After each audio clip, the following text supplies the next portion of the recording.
અદાણી રેવંત વિરોધ પ્રદર્શન અંગે તેલંગાણા વિધાનસભામાં પ્રવેશતા ભારત રાષ્ટ્ર સમિતિના ધારાસભ્યો અને એમએલસીને રોકાયા.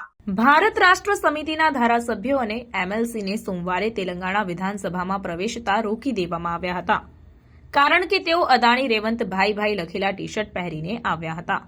આ વિરોધ પ્રદર્શનનો હેતુ કોંગ્રેસના નેતા રેવંત રેડ્ડી અને ઉદ્યોગપતિ ગૌતમ અદાણી વચ્ચેના કથિત ગઠબંધનને હાઇલાઇટ કરવાનો હતો.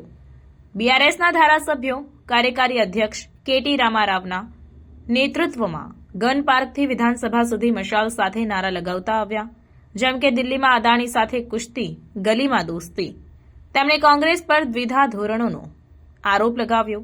રાષ્ટ્રીય સ્તરે અદાણીની ટીકા કરતા અને રાજ્ય સ્તરે તેમની સાથે ગુપ્ત સંબંધો જાળવી રાખતા. તમને જણાવી દઈએ કે પોલીસે વિધાનસભાના દરવાજા પર બીઆરએસના નેતાઓને પ્રવેશતા રોકી દીધા, જેના કારણે તંગદિલી સર્જાઈ. કોટલા ધારાસભ્ય ડોક્ટર સંજય સહિતના અનેક ધારાસભ્યોને જ્યારે તેઓ પરિસરમાં પ્રવેશવાનો પ્રયાસ કરી રહ્યા હતા ત્યારે અટકાવવામાં આવ્યા. આ ટકરાવના કારણે વિધાનસભાના દરવાજા પર અફરાતફરી મચી ગઈ અને ધારાસભ્યોએ પોલીસ પર તેમના લોકશાહી હકને દબાવવાનો આરોપ લગાવાયો.